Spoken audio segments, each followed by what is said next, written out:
of Walt podcast. Make the most of your Walt Disney World vacation. The top 6 thrill rides at Disney World. Hi, I'm Herb Leibacher, and welcome to episode number 105 of the World of Walt podcast. Make the most of your Walt Disney World vacation for the week of January 22nd, 2017. This is the podcast for Walt Disney World fans, whether you're planning your next trip or just enjoy reliving a little bit of Disney magic. Today, the podcast is sponsored by Ear to Their Travel. If you're planning a trip to any Disney destination, give Phil at Ear to Their Travel a call. Phil is a former Disney cast member, so he really knows how Disney works. He can help you plan all the details of your next vacation at no extra cost to you, while making sure you get the best deal on your trip. You can reach Phil at eartotheirtravel.com. Disney parks aren't necessarily known for their thrill rides, but there are plenty of thrill rides to be found all around the resort. From drops to spins to great speed, you can find some amazing thrills that still manage to tell great stories. So today we're going to take a look at the top 6 thrill rides at Disney World. To help me explore this topic, I'd like to welcome a guy who has a need for speed, Johnny Shortsleeve. Johnny, welcome back. Thanks for having me back. Need for speed. That's right. I kind of think I'm more like Flash 100-yard dash from Zootopia. Like maybe you bump into me in the real world. I'm a little slow, kind of sloth-like in appearance maybe. But when I get behind the wheel, you better watch out. Foot to the floor all the way. Pedal to the metal, man. Pedal to the metal. Pedal to the metal. No, I'm unfortunately one of the only knuckleheads that drives the speed limit around here in the Orlando area, and I know it because I hear it. Run around all the tourists. Get out of my way! I've got a fast pass to get to. So you're that guy. I'm that guy that causes the morning traffic. I'm the guy who causes the evening traffic. Yeah, I know. I'm the youngest white knuckler on the road. You know, after you get a friendly reminder with a price tag from a law enforcement official, it really helps you obey those laws much more strictly. So I am definitely on that side of the equation now myself. I agree, man. I don't like paying street taxes. Yeah, exactly. It saves me on gas money and tires and all that other good stuff. I'm a cheapskate, man. That's really that's really what it all boils down to. And yeah, I want to keep my family safe too. Mm. That's on the list too. It's an extra bonus that comes along with it all. Yeah, there it is. Yeah. Hey, guess what? We're gonna keep you safe. All right. Before the main topic, we've got the warm-up question, which today is: what is your favorite slow-moving attraction? Wow, that's a tough one because obviously there's so many to choose from in the parks, and that's not a bad thing. I hope people don't hear that and go, "Oh, just this is supposed to be a discussion on the thrill rides, and we're talking about slow rides, and there's so many of them." But I like the fact that they do such a great job of theming and telling stories. So even though it might be slow moving and family friendly, or especially for the youngsters, it is a fun experience even for someone like me who does enjoy the thrill rides as well. So if I was to pick one, gosh, I hate to say one of the quintessential ones, but I have to choose. It's my knee-jerk reaction to say the Haunted Mansion. It's something that if you were to say what is one of the rides that I remember from the earliest age, I'd have to say the Haunted Mansion, because I don't know, because it's fun and it's whimsical and it's not scary, but there's always something changing about it. And I was just on it the other day.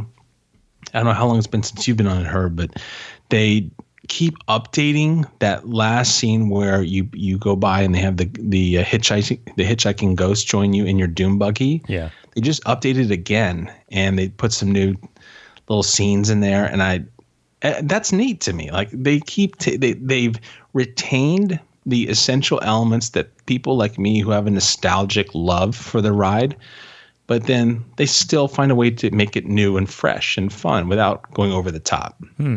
That's interesting. I guess the magic of software now that those things are probably controlled by computers, so they're easier to update. That's a nice bonus, actually. Yeah. What about you? This is a hard question because there are so many slow-moving rides and so many of the classics that you would consider. I almost was going to say the People Mover, but I don't know if it really qualifies as slow-moving because while it's not a thrill ride, it picks up a little speed here and there. So I may have to go to Pirates of the Caribbean because as a kid it was always a favorite, and it does seem like it's a very meandering sort of ride, except for the little dip. So might have to go to Pirates. Well, and the little dip is littler than it was before, from what I hear. Is that true? It feels little. Like the rumor was they made it a little less severe. Is that what you heard too? I did. I heard that it was reworked a bit. Yep. Yeah. So it's not. It's a little smoother and it's not as severe, even though you're in the dark. But I love that ride. And have you been on it recently and taken some big whiffs in there? Probably in the last couple months I've been on it. So did you notice anything different about the smells in there? Nothing rings a bell. It may have just been me and I'm all messed up in the head, but I could have sworn that the last time I was on it, which was maybe about a month ago or so, I smelled what reminded me of the orange grove smell in the old version of Soarin'. When we were in like the main area where you just finished the drop and you see the cannon fire going off all the way through toward the end. And part of me was wondering, maybe did they have like a few of those 55-gallon drums, that orange scent sitting around? Like, God, we can't just dump this down the drain. It's like a toxic biohazard. Let's just spray it in the Pirates of the Caribbean and get rid of that musty water smell. But it literally, the whole ride, it was that smell. I was just trying to relive the moment of the old version of Soarin'. Interesting. No, I'm going to have to pay special attention next time I go and be on the lookout for the 55-gallon drums too. in the dumpster behind, right? Hey, what's this? Yeah. Oh, good. Okay. So back to the topic, top 6 thrill rides at Disney World. And Johnny, number 1 is over to you. Okay, so my first one, the first one that came to mind in terms of thrill rides that I love was the Rock and Roller Coaster starring Aerosmith, which I guess is still the official name. I think Aerosmith is still signed on to be a part of that team. I like that because, if you took the ride itself and removed the building around it and just had the roller coaster, I mean, yeah, it would still be kind of a cool roller coaster. You've got that start that goes from 0 to 5,000 miles an hour in 2 seconds, that really quick start. That's cool. But the rest of it's just kind of like standard fare roller coaster loops and turns and things like that. But what they did in terms of taking that experience and making a story around it with, the limousine and, the whole storyline that you get set up with at the beginning where they're at the rehearsal. Yeah, I know somebody's going to say, oh, that video is so dated. Oh, this and that. Okay, forget that for a second. All right, since you've done it for a million years, but think about it in terms of really what they're trying to provide for you there. I mean, just you're walking into the record studio and then you happen to come across Aerosmith finishing up a little bit of work on something, going through the limousines, and then the scenery inside of the track itself, where it looks like you're going through Hollywood and all that kind of stuff that you'd see as recognizable landmarks in Hollywood. I think that's cool. And then even when you offload too, you're kind of in that little area where they have all the rock and roll kind of memorabilia, things like that. I think it's fun. It's a neat ride. And I don't know, do you remember? I've talked to a bunch of people about this. I know you probably remember this, Herb, because you're really good about remembering details. Do you remember how they used to have it when you did the pre-show thing where you saw the studio? There's still the line in the video where Joe Perry, the guitar player, says, "Hey, Chris, can you grab my black Les Paul?" And there was a cast member in there who would then walk over to a black Gibson Les Paul guitar, pick it up, and then proceed like he was going to go take it to the limousine. But they haven't done that in years. Do you remember that? I do remember that, yes. And I remember because it was Chris specifically, so it worked for a male or a female cast member. Yeah, like Pat on SNL. Exactly. Yeah, have the gender neutral the name. Yeah. So plus the other thing I like too is you have that sound system that's kind of built into each seat. So you have, the Aerosmith music kind of blaring in your head, and you can feel it in your butt from all the bass, and zooming around there, I think, is really neat experience. So that, I think, probably number one on my book in terms of thrill rides. This is a great one. And so I like all the things that you mentioned. So from the ludicrous launch, if you kind of take a Tesla term, the spins that they have, kind of this weightless feeling, I think, after you get through this first loop, if I remember the layout right. But I think we'll see this in the rest of the list too. It all does tie back into a story. So if you just want a super duper roller coaster, head to Cedar Point. But if you want a story that happens to be wrapped around an amazing roller coaster, you can go to Hollywood Studios for the Rock and Roller Coaster. So there are a lot of things that I like about it. And yeah, I think a lot of people get into the pre-show and they see the video with Aerosmith at the beginning, like, okay, I guess I have to sit here for another 47 seconds till the door opens up. But there are a lot of people who haven't been on that ride, or it's their first time, or they want to enjoy the entire experience. So it doesn't bother me that they've got that built-in pre-show. I think it's part of what Disney does in telling the stories. And on top of it all, it's just a tremendously cool roller coaster. When I was laughing when you made the reference to Tesla, because when I first heard about the ludicrous mode thing on the Model S vehicle, I looked at the numbers and I immediately pulled up a web browser to see how that compares to the launch on the Rock and Roller Coaster. That was immediately the first thing I thought of. I was like, wow, how does that feel? Like, so I knew, because I knew what the roller coaster felt like. I was thinking, well, how close is that when I'm riding in the car? Yeah. But that's so funny. Yeah. I think you hit the nail on the head, unfortunately, with that one point. Yeah. Some people do get a little antsy and they want to just get on the ride because they just want to go as fast as they can. That's cool. But yeah, I'm one of those people who really does see the value, even though I know what the payoff is at the end of it. It's neat to be a part of that experience. Yeah, I agree. Great item for number one on the list, the Rock and Roller Coaster. Number two is over to me. I am going to go to Epcot and the former site that held Horizons, the dark ride that looked at the optimism of the future. Horizons is not with us anymore, but its replacement is Mission Space. Mission Space opened way back up in 2003. It doesn't seem like it's been that long, and is estimated to cost 100 million buckaroos. Interesting story in the development of Mission Space and Disney suing contractors and all kinds of crazy stuff. But this is a story about a mission to Mars, and it takes place in 2036, and we can know that because it's 75 years of human spaceflight. You can see that in the queue area.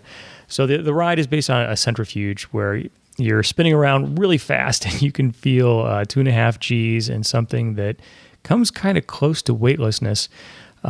This is another one where I think the whole story really makes the ride an extra special experience. So you are getting set up for deep space flight training. You're going to the training school. You've got Gary Sinise getting you pumped up. You've got your role in pressing the buttons at the right time. And on top of all that, you've got this really unique simulator ride that I think even now stands up as a great thrill. So for me, Mission Space. I'm going to sound like the world's biggest wimp right now because I'm going to tell you, I've only been on that one time. And after I rode it, this is before they had the green and purple or whatever the two colors are, the crazy version, the non-crazy or less crazy version. Yeah. It was just everything was crazy. And I went on it. I was excited to experience it. Yeah, I missed Horizons, but wanted to see what this whole thing was about. I got off of it and I thought, am I alive? Did I die? Like, it was, and then you know, that sensation, if you're not prepared, I didn't really know what to expect going into it. So I didn't know that was going to do that. We were going to feel that way.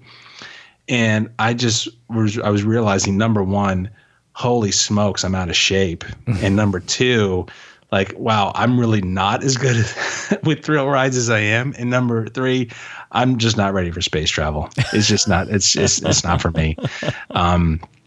I had some friends come into town a couple weeks ago, and they wanted to do that ride, and I said, you know what, I'm gonna go hang out over a bench over here and just kind of soak the sun up a little bit. You guys have fun with that one. I'm gonna sit this one out. Yeah. They thought I was the biggest wimp for doing that, but I said, just can't do it. Too much, too extreme for this guy over here.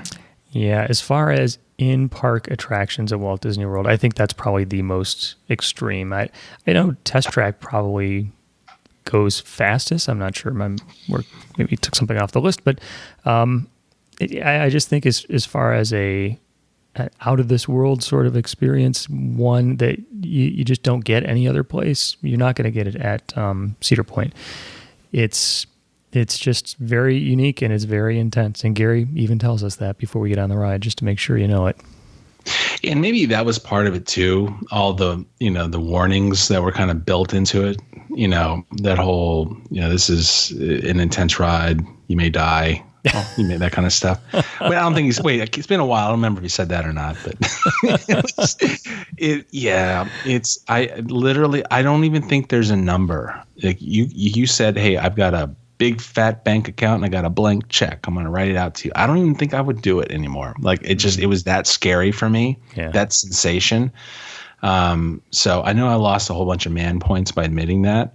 So, but yeah, if you're into that, if you're into intense, extreme experiences, yeah, go ahead and just ride that one. Just tell them I'm going to do another one. Don't even get off. Just keep going. Yeah, it's a good one, but it, as Gary also tells us, it's not for everyone. So I wonder if there's a limit. Like, do you think the cast members have to know, like, oh, we can't let somebody do this more than X number of times a day? Because I got to imagine unless you're literally an astronaut, you can't do that. You can't subject your body to that much torture probably so many times a day.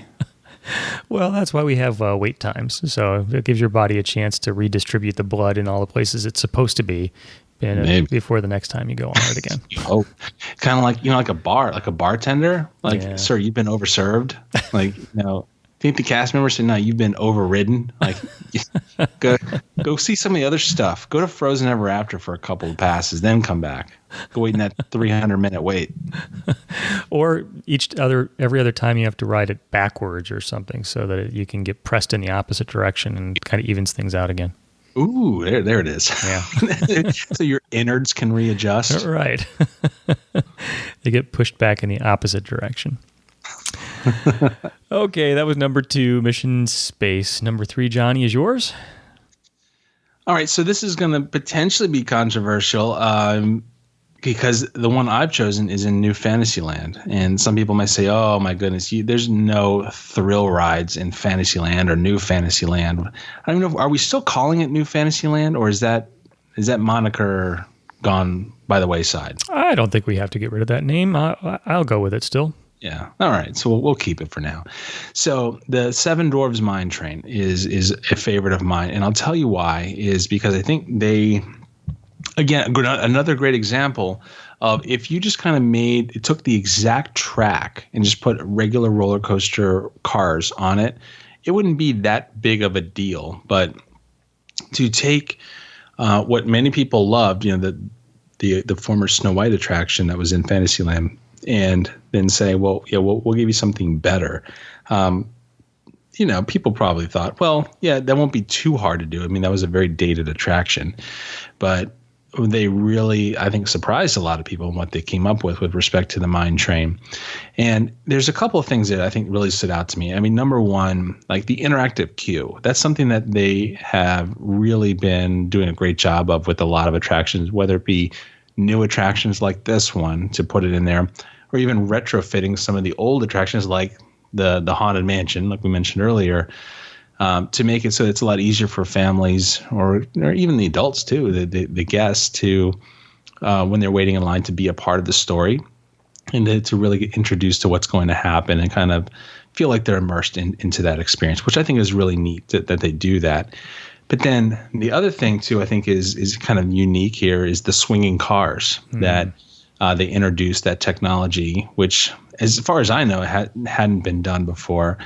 Now, what was funny is I knew that they did that. I remember them kind of hyping it up as they were getting ready to reveal the attraction and open it to the public. And one of the first times that I rode it, I was loading into the car, and there's two guys in front of me and my daughter. And one of the guys looks back to me and goes, "Do you like to go fast?" And I thought he was like messing with me. And I said, "Yeah." And then kind of just shrugged it off. He goes, "All right, cool. Now, do you know that these cars swing?" And I said, "Yeah, I do." And he goes, "All right, we're going to make it really swing. So you just kind of go with the flow." And I was like, what is this guy talking about? And then the ride starts, and I don't know what was going through my head at that point. Like the guy was just maybe just a little goofy.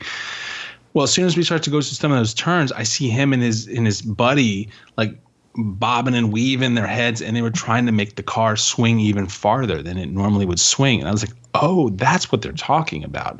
So you can manipulate the is it yaw? Is that the right word? So somebody's going to be listening to your podcast and say, Herb, why do you keep bringing this dummy on here? He doesn't know the right words. So all these things he's trying to talk about. It's the tiltiness. That I think that's tiltiness. The proper term. Yes, that's the engineering term that they use. What degree of tiltiness are we going to be able to apply here on this curve?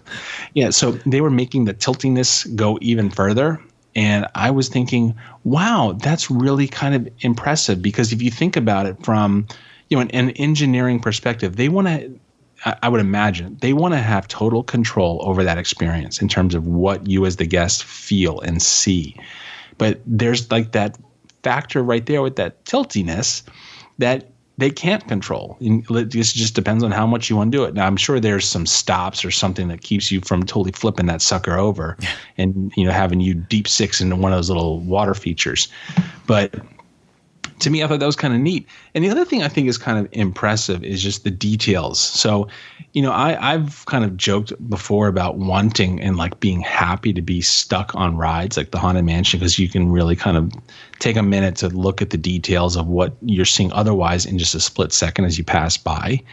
But that would be the Seven Dwarfs Mine Train. This would be one that I would like for someone to say, hey, we're going to do a walking tour. We're not going to let it run for a half hour. We're going to walk you through and show you all the details of what we built in here, because just these little tiny details in there that I've seen in the few times that I've ridden it, it really kind of blows me away, because you really only see it in passing very quickly.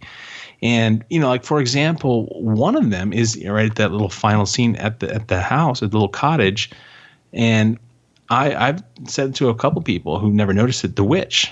Mm-hmm. At the end there, because they're just you're flying through, and then you kind of hit the brakes there, then they let you into the main area where you offload. But if you're not looking, you will miss her. And there's a lot of little details even built into the track as you go around. And I thought, wow, that's really cool that they decided that they wanted to really make that experience very special and very true to the story that they're trying to help you be a part of. So yeah, they could have phoned it in and just said, all right, we have this nice little plot of land that we filled in where the 20,000 Leagues attraction used to be. Rest in peace. Rest in peace in a landfill somewhere. Yeah. Poor Nautilus submarines. Hopefully somebody with a metal detector will find it and dig it up. And no, instead just say, oh, we're gonna really go overboard and make this an immersive experience, even though it's something you may not see. Yeah. And I think they did an incredible job, just like you're saying. And so that offload area is a prime example. So if you think about most roller coasters, there's a spot where you have to stop short of where you unload, because you have to make sure that the car in front of you is clear. And it could have just been a spot where you stop. But in the Seven Dwarfs Mine Train, you've got this final scene that wraps up the story that you get a chance to look at.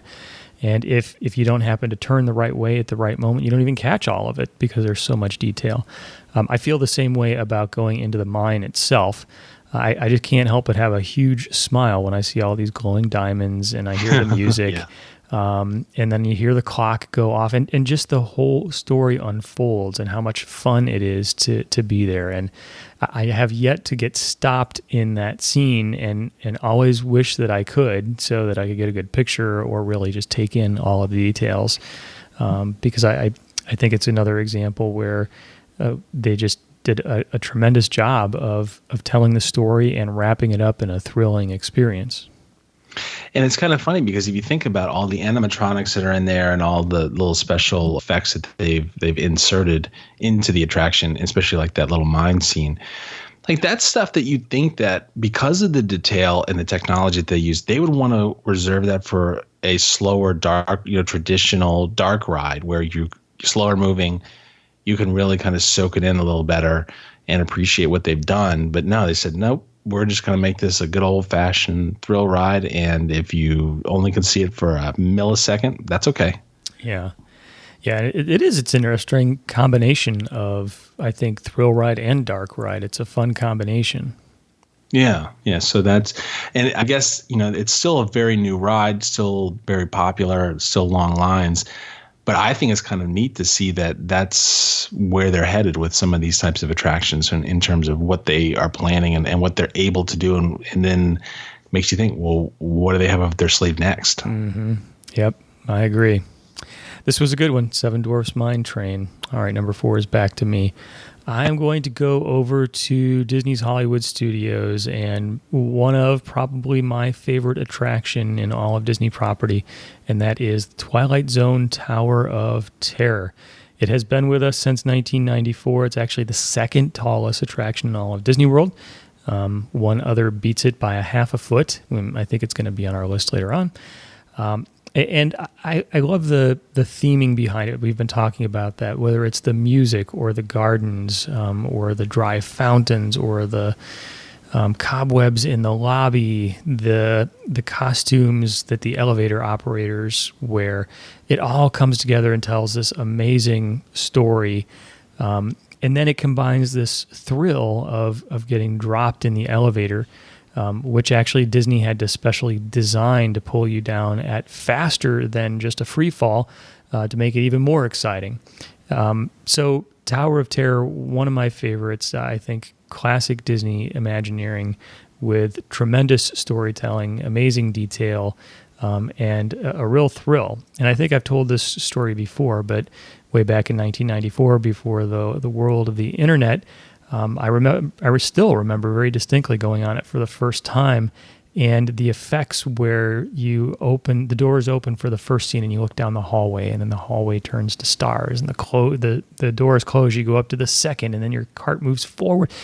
And there were just so many jaw-dropping moments for me on like, am I seeing this? Am I experiencing this? It seems unreal to me. So I guess I should, temper my excitement, but I love Twilight Zone Tower of Terror, and it's one of my favorites of all time, and just a big fan. I remember that this was one of your favorites. I deliberately decided not to put that on my list because I wanted to give you the chance to have it to talk about, and it's definitely stopped me if I've already told you this story, and I really hope I didn't say it on the podcast already, but I had a really funny story about when they were building it, where I was, and I heard this story doing the Dine with Imagineer experience at the Hollywood Brown Derby. And he was telling me that when they were testing the attraction, the Imagineers at the time, when they first had it, they had the lap bar. Now they have like the little seat belts. Mm-hmm. So what they did was they were riding it just constantly, trying to program it and dial it in. And when they were doing it just over and over, they kept smacking their legs in the lap bar and they were bruising their legs. So they decided that they were going to deactivate the lap bar, just have it upright, and they were going to lock their feet under the seat in front of them and then just hold on to the bar, and they could do it safely that way. So they were doing it like that for the longest time as they were programming the drops. And at one point, one of the suits came to town from California, and he wanted to see what was going on, so he wanted to ride it. So they said, "Sure, come on in. We'll give you one of the iterations that we're working on right now with the drops." So he goes in, and then all of a sudden, the first drop happens where they pull him down as far, with the faster than gravity pull, and he starts flying up in the air. And they had to grab him because we forgot to tell him that he has to hook his feet and he has to hold on. So they stopped it, And they kind of got the thing into a safe position, and then they turned the lights on. They said, "Look like a ghost," and he said, "We're going to kill people with this thing. What are you doing?" Like they said, "Oh my goodness, I'm so sorry. We deactivated the lap bar. We forgot to tell you to hook your feet," and so they almost donked off an executive in the testing phase.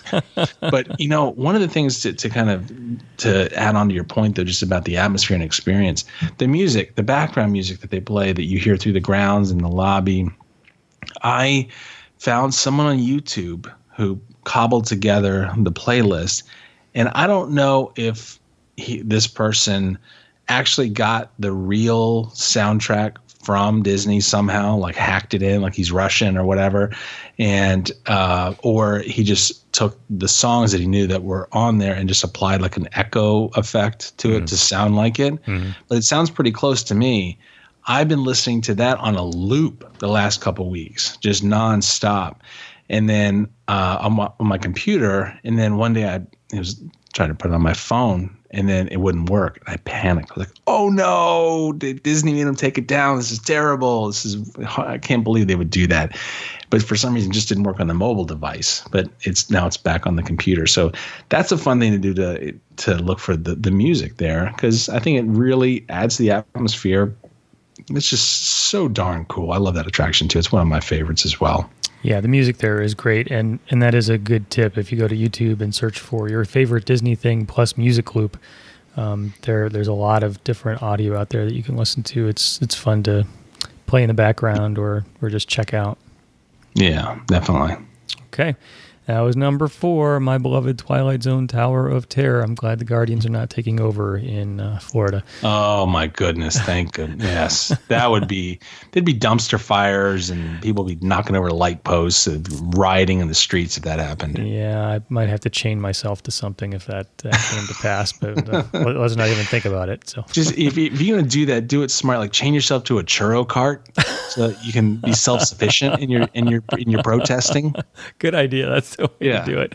Yeah, don't do it like away from the food sources, like right. Like one of the queue entrances. No, that's not a smart play.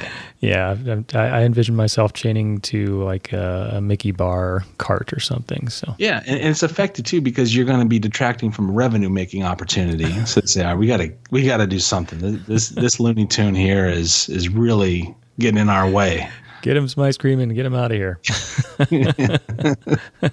Oh, okay, that was number 4. Number 5, back over to you, Johnny. So this one's an interesting one. I like this ride a lot. I think it's really enjoyable, but I think part of the allure for me is the story of how they put it together and how they constructed it, and then the execution of something that it really was groundbreaking from a number of different levels. It's Expedition Everest over in Disney's Animal Kingdom. I remember when they were building it, they did a special on TV that kind of ran through how the concept came to be and some of the things that they were trying to do that were different in this. And again, well, this is probably different because there are some elements to the ride itself that are pretty unique. That I was going to say that you strip out the storyline and the atmosphere and the experience that they're trying to give you. Would it be much different? It actually, I think, could in some respects. So the thing that was interesting, and if you've experienced this attraction, you know what I'm talking about. When you enter the queue and begin the experience to go and go on this ride, there's this feel like you're in like a little Tibetan village, and you're seeing a lot of artifacts and pictures and things that are making you feel like you are in this village, and there is mention of a Yeti that lives up in the mountains. And in the story I saw on the TV show, and the TV special they did about the attraction, was Joe Rohde and his crew basically went over there to Nepal and Tibet and all these other areas near Everest and that mountain range, and were going into these little shops to get and buy all the things that they were going to use for the attraction. And he said at one point they just started going into these little shops and said, "Okay, we'll take everything." and just buying the whole shop, and just taking, boxing it and crating it and just shipping it back to Florida. But then the other thing I think is kind of interesting is, the Yeti itself. And, I remember when it first opened, it was a real big to do because it was, the biggest, audio animatronic that they had made. And the motions that they were able to achieve out of it were really spectacular in terms of how it could move, how quickly it could move despite its size. I've heard that it's not moving. I don't know if you can confirm or deny that, because it's just so darn fast when you go through there. I've heard it's not moving. Somebody was saying it's like coming out of the unhinging or something like that, or it's messing with the structure because it's so big and it's tied into the structure. I'll defer to you because you seem to be pretty good with those kinds of insights.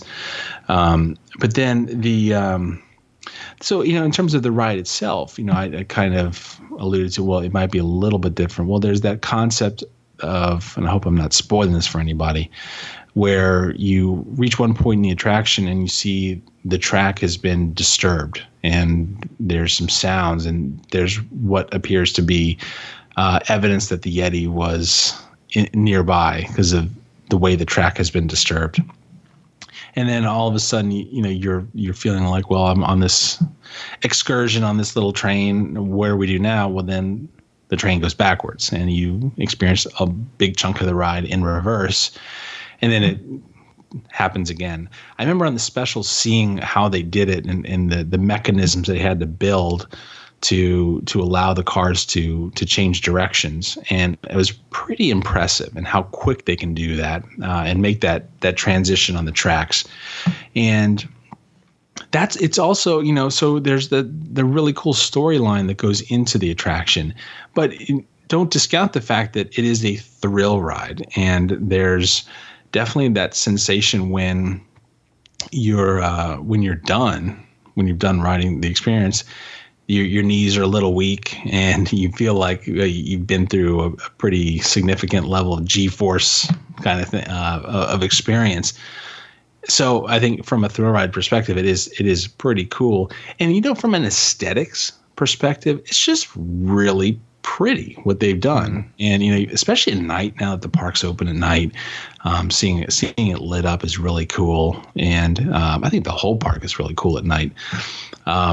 So for me, I think that it is really like the total package in terms of thrill rides, in terms of what it gives you in terms of that thrilling experience, plus also the idea of what you get from the storytelling and being immersed into that world that they're trying to introduce you to.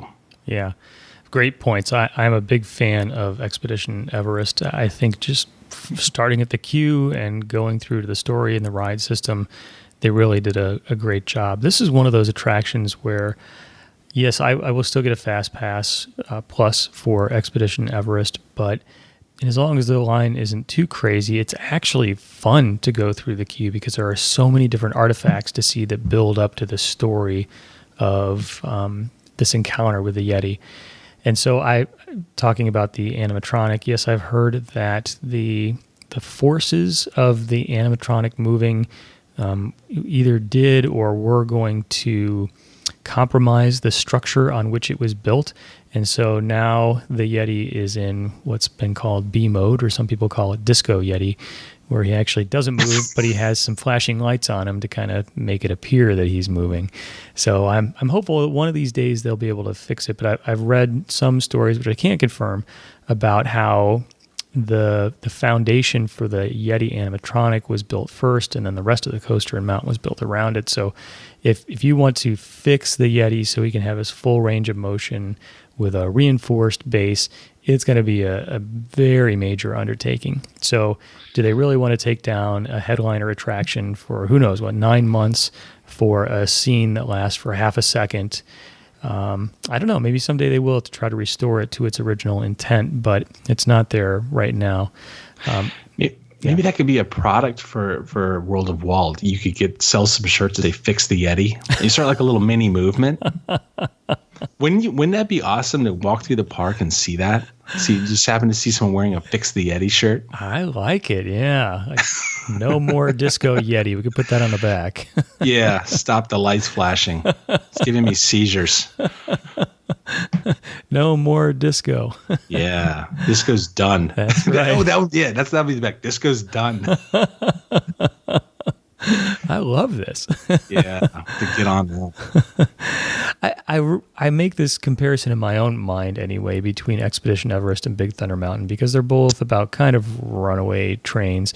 And I think about Big Thunder Mountain where it tries to simulate this idea of you look ahead and then you see the track and the track ends. But in Big Thunder Mountain, it's kind of what you would expect them to do, where the track really ends up going down and you see sort of open pipes pointed towards you. And yeah, I get the idea of what you're trying to tell me, that I'm on this track that's going to end, but I really know I'm not on a track that's going to end.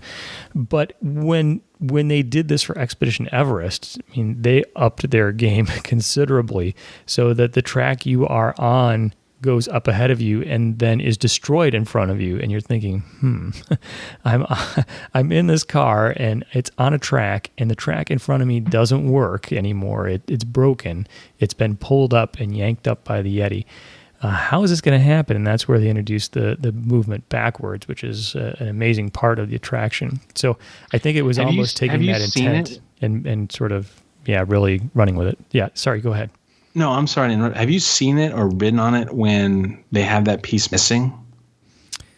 That little like haggard track that's been mangled. Yeah. I went on it one time and it wasn't there. Oh. And I was looking for it, like, wait a second. Like, something's missing here. And I realized, wow, I can see a lot that I don't remember seeing before. There was one time I remember it was gone. And then now it's back. At least the last time I was riding it was back. Wow. But I mean, it's an essential part of the story element. I don't know if they were just taking it down to paint it or polish it up, or some vandal stole it. Who knows?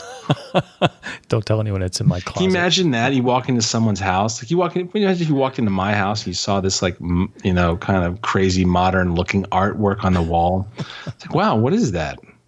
That's from Expedition Everest. I stole it. It's the track that the Yeti damaged, but don't tell anybody. This is between us friends. You're now an accessory to crime. To Yeti crime. Yep, that's right. Yeah. That's the worst kind. Yeah, they don't mess around over there in Yeti country. It's like caning. That's right. They find you and they never see you again. Yeah, that's not good, man. Expedition Everest, great one for the list. I don't think our list would be proper and complete without it. Okay, number 6, last one is coming over to me. I am actually going to stay on Disney property, but I'm going to step outside of the parks. I'm going to go to Disney's Blizzard Beach and the signature attraction, which is called Summit Plummet. Summit Plummet is 120 feet tall, and it's got a good name because that's what it's all about. You lay on your back, it's a water slide, and it goes straight down for some period of time. You reach a speed of about 60 miles an hour until the track sort of flattens out and you end up in this pool of water on your back at the bottom. So we all lose our man card at somewhere or another along the line, and this is what did it for me. So I consider myself to be someone who really likes thrill rides, and I haven't really had one yet where I said, no, I won't go on that one. And Summit Plummet I went on, but after I went on it, I said, I don't think I'm going to go on that one again. This concept of free fall from 120 feet and 60 miles an hour in your swim shorts is a lot like having a power washer just pointed right up your legs. And it's painful and it is terrifying. So as far as thrill rides go, I think this is probably the biggest thrill that exists on Disney property. I experienced it once, and that's probably enough for me. So that's your Mission Space, Yes. in my how I treat Mission Space. Yeah. I've never been on that one either, but I told myself though I would not do it in board shorts and just have. I'd be afraid like my back would get all ripped up or something. Like that would be the point that. For some reason, my ample frame messed with the water displacement on it, and I got major road rash or ramp rash on my back. Yeah. So I have to do the Dick Van Dyke swimsuit from Chitty Chitty Bang Bang, the old turn of the century full suit, striped suit. swimsuit, and then hope that would be enough of a cushion in case I got a little. There wasn't enough lubricant of water on there. But yeah, that one scares me too. I don't think I could do that one.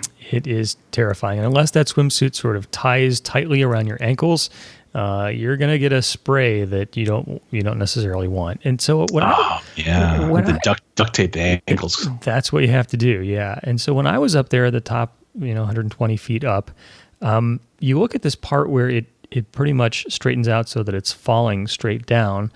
And you think, the curved edges of this don't really come out that far. It seems like it wouldn't be that hard just to slip right out of this slide and go tumbling down to your death. And I guess that doesn't happen. That's good, but it sure looks like it could. The clincher for me, I got up there and I honestly thought, maybe I'm just going to turn around and not do this. And of course, there's this 12-year-old kid in front of me like, hey, this is my 12th time going on it. Woohoo, let's go. Okay, well, I guess if he can do it, I can do it too. And I did it once, and I think that's the end. But Summit Plummet at Disney's Blizzard Beach.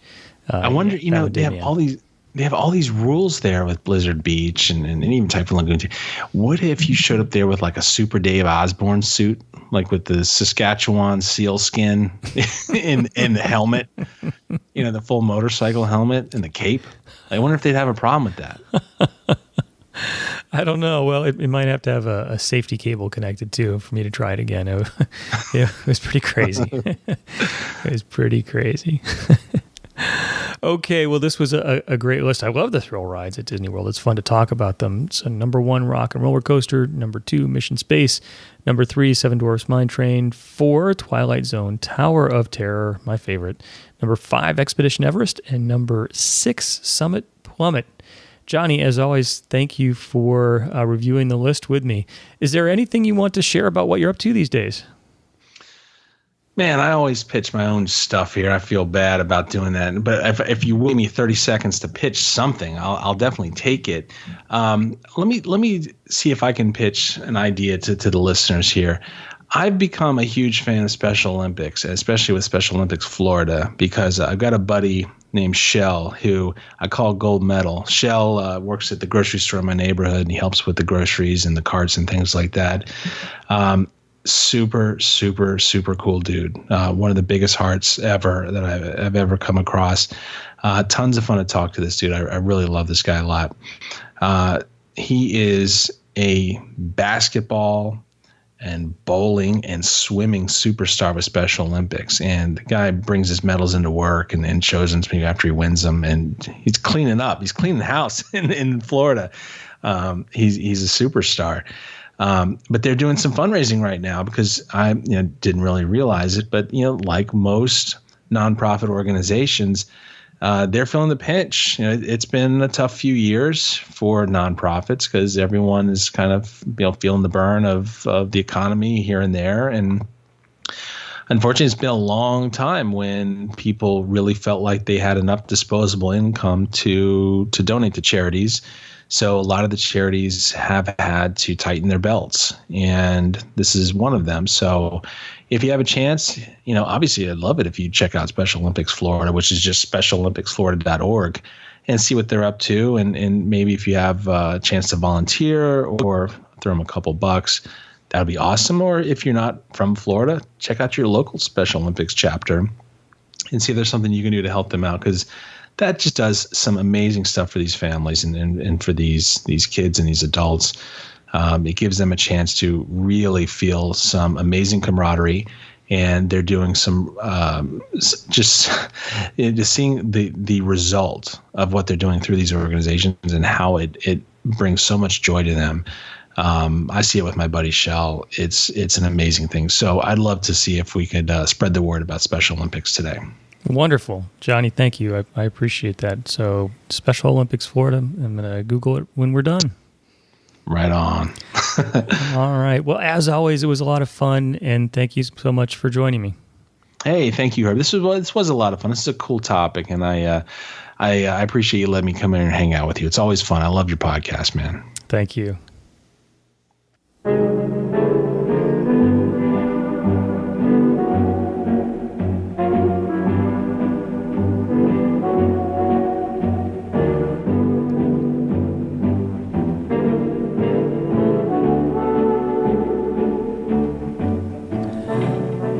Head out today to the music loop of the Tower of Terror, and yes, we have made it through the list of the top 6 thrill rides at Disney World. However, our conversation does not have to end. I'd love to hear what you think. Do you have something you'd like to add? You can do that by visiting the show notes page at worldofwalt.com/105, a page that works well on tablets, desktops, and smartphones. I'd like to thank everyone who's been in touch with me, and I'd like to invite you to follow me on social media, facebook.com/worldofwalt and pinterest.com/worldofwalt. If you like today's podcast, I would appreciate it if you would tell your family and your friends about it. And to wrap up for today, I would like to give you a big thank you for spending some of your time with me. I'd also like to thank everyone who visits the worldofwalt.com site, where you can read interesting Disney articles and chat with other folks in the comments sections. By listening here and by visiting the site, you allow me to share the fun of Disney with you, and it's really cool. Thank you for being a part of it. So until next time, my friend, may God bless you. So there's a great, big, beautiful tomorrow shining at the end of every day. There's a great, big, beautiful tomorrow, just a dream